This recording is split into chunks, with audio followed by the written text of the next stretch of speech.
começar por lhe agradecer as próprias palavras e a disponibilidade e o interesse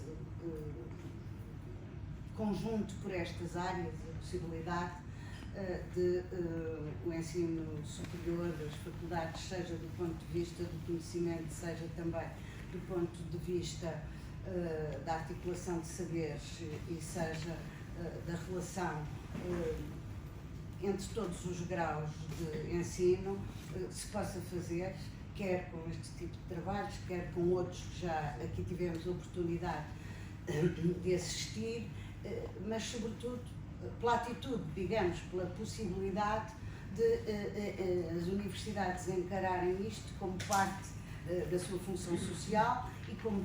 parte da sua função exatamente na área do conhecimento e das literacias, porque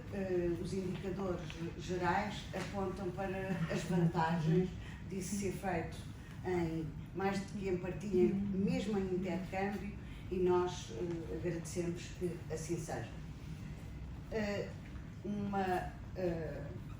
Portanto, agradecer nesse sentido ao Sr. Diretor da Faculdade de Ciências Sociais e Humanas desta Universidade que aqui nos acolhe e também ao professor João Lisboa por ter tido a disponibilidade de vir a encetar este trabalho muito importante para nós. Caros professores, minhas senhoras, meus senhores, caros colegas e amigos, o Plano Nacional de Leitura tem um gosto particular, estamos aqui praticamente todos os que constituem esta não grande equipe, mas laboriosa, e que seguramente encontraremos aqui pistas para o nosso trabalho, para as nossas decisões,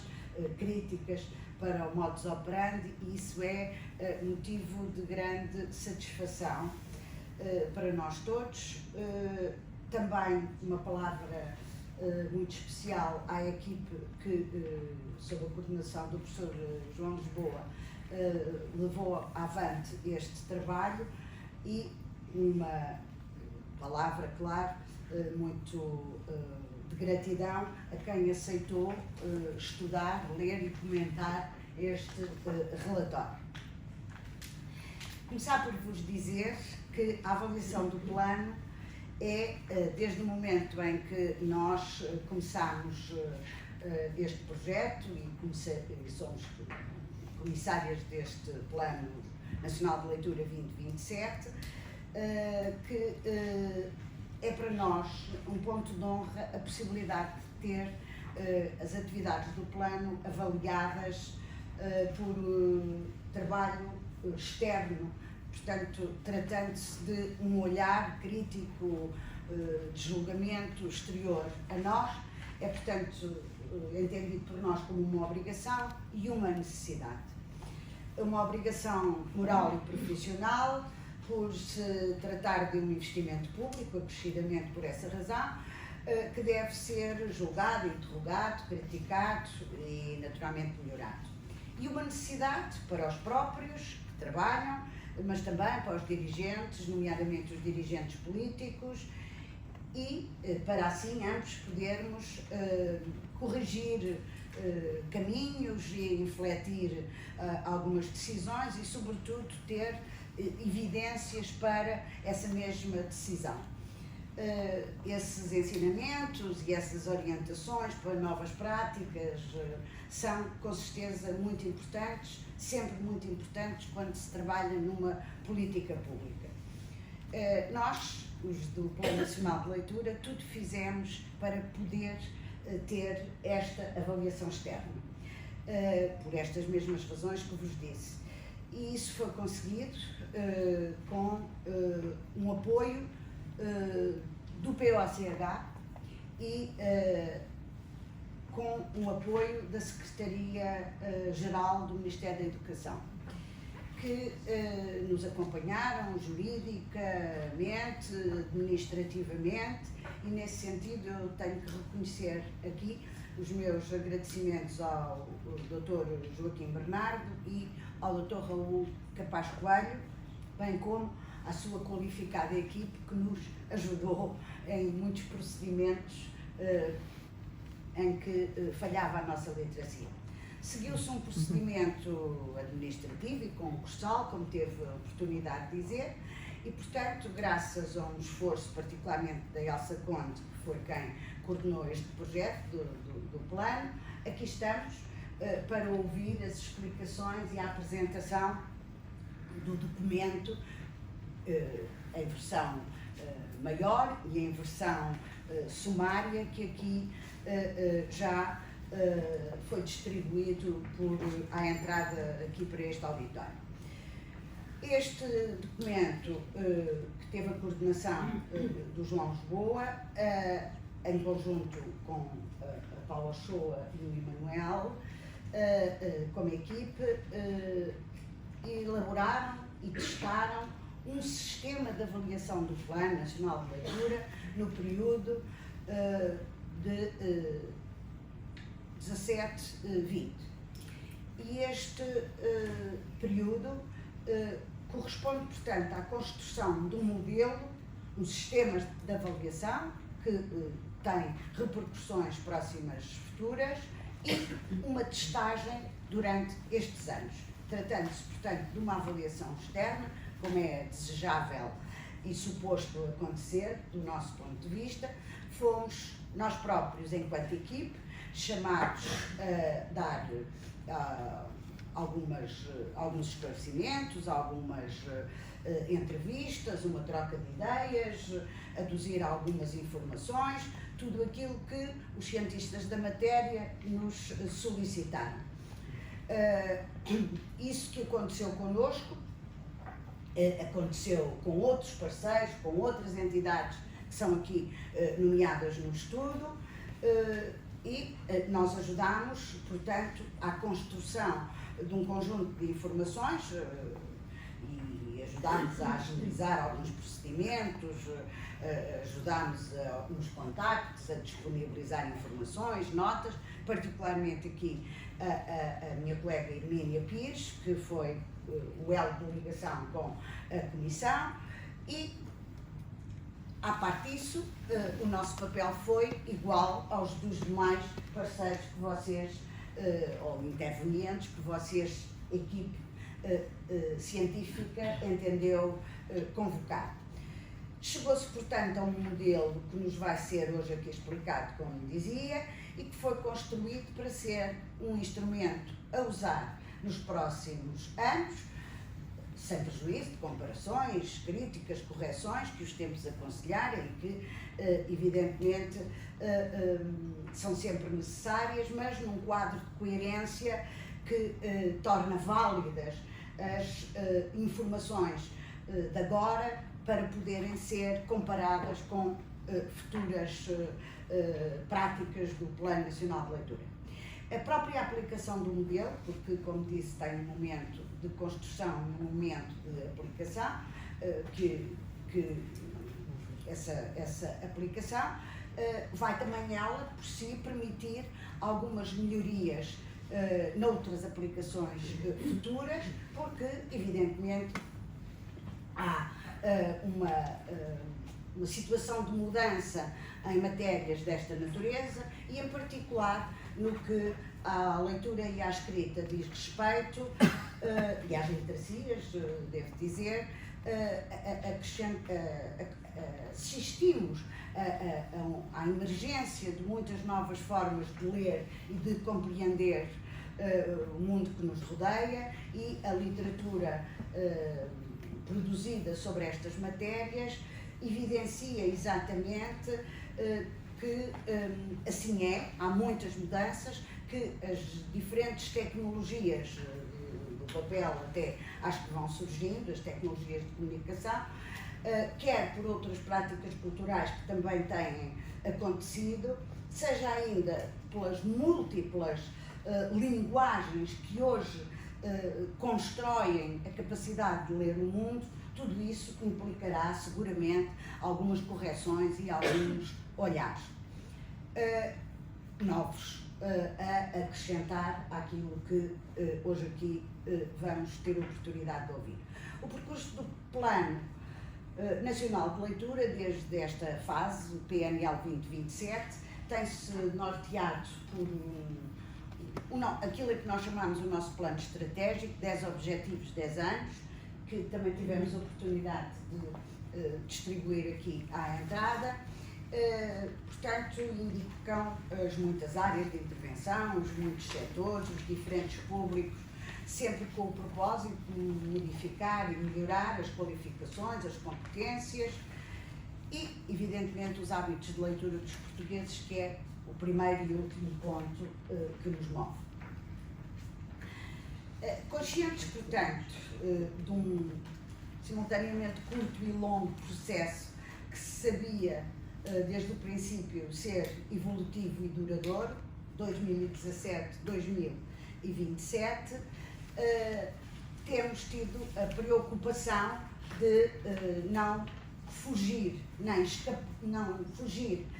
não abandonar nenhum dos pontos a que nos comprometemos. Cada uma das 10 áreas identificadas, e cito o nosso plano estratégico, desdobra-se num conjunto de medidas a executar ao longo do período 17-27. Todas as áreas e medidas serão lançadas nos primeiros 3 anos de desenvolvimento do plano, devendo o conjunto de atividades que lhe são inerentes ser progressivamente aumentado e aprofundado ao longo do período de vigência do plano, de acordo com o retorno dado pela sua monitorização e avaliações periódicas. As iniciativas programadas no âmbito de cada uma das medidas serão definidas no respectivo planos anuais de atividade e realizadas em função de recursos humanos, materiais e financeiros anualmente alocados ao plano. Sendo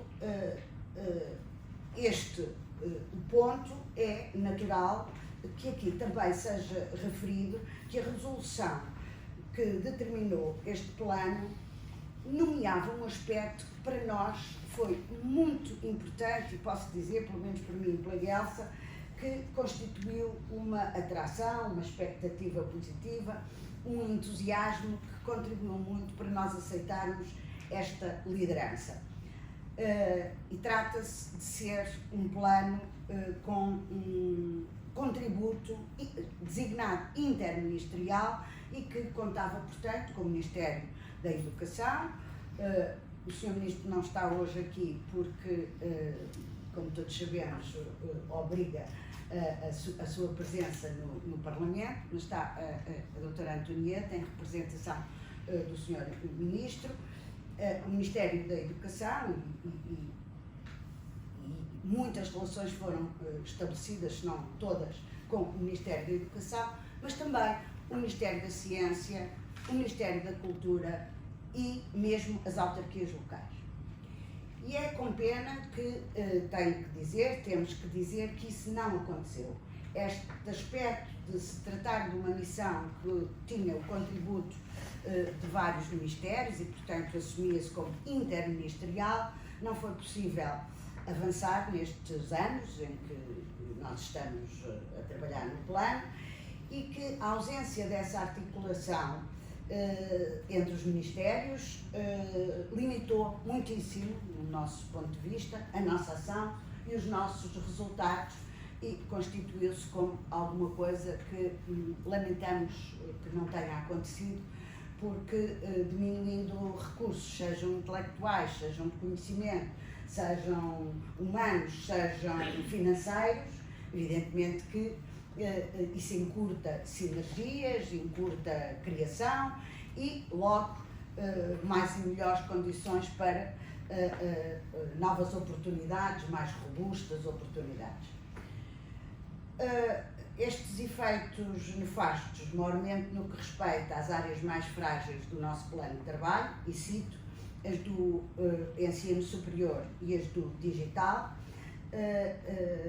terão que ser objeto de um foco principal nos anos que se avizinham, para que esta falha seja corrigida e possa realmente consubstanciar oportunidades que não conseguimos entretanto. Mas devo, no entanto, salientar que hoje o relatório reporta-se até 20, que hoje acreditamos já poder nomear alguns avanços no plano do digital. Nós esperamos que, graças ao plano de recuperação e resiliência, vá ser possível avançar para uma biblioteca digital, o que permitirá recursos nas escolas, nas bibliotecas e às pessoas em geral, com outra qualidade e outra capacidade. E essa ideia, evidentemente, estimula-nos porque melhora em geral e melhora, aspecto também muito importante para nós, o papel e a atividade das bibliotecas, de todas as bibliotecas, escolares, universitárias, públicas. No que ao ensino superior diz respeito, realmente não houve muita ligação com muitas estruturas, daí eu ter salientado as suas palavras e agradecê-las, mas também novos contactos com estruturas universitárias, em particular com a Associação de Bibliotecários e o seu grupo para o ensino superior. Nós pensamos que avançámos um pouco relativamente 2 anos atrás e isso também nos agrada. Mas a intervenção é ainda aquém do desejável. Há um público, a população adulta, a requerer, e é um terceiro ponto, a requerer também uma mais conseguida intervenção, e falo aqui dos chamados adultos. Nós tentámos, e eu penso que também conseguimos melhoria de resultados no último ano, digamos, não é importante, mas nós estamos muito conscientes que é um setor que precisa, que requer mesmo uma intervenção especial, dirigida, que nós esperamos poder ser convocados para ela, com os ministérios que têm melhores condições, quer do ponto de vista dos recursos, quer do ponto de vista da sua ação junto dos trabalhadores, da população que já está no mundo do trabalho, podermos ter aí um papel, mas que exige uma política muito concertada de outros setores políticos, porque nós temos muitas fraquezas, temos uma população, além de envelhecida, muito pouco escolarizada, e essa intervenção dirigida é, do nosso ponto de vista,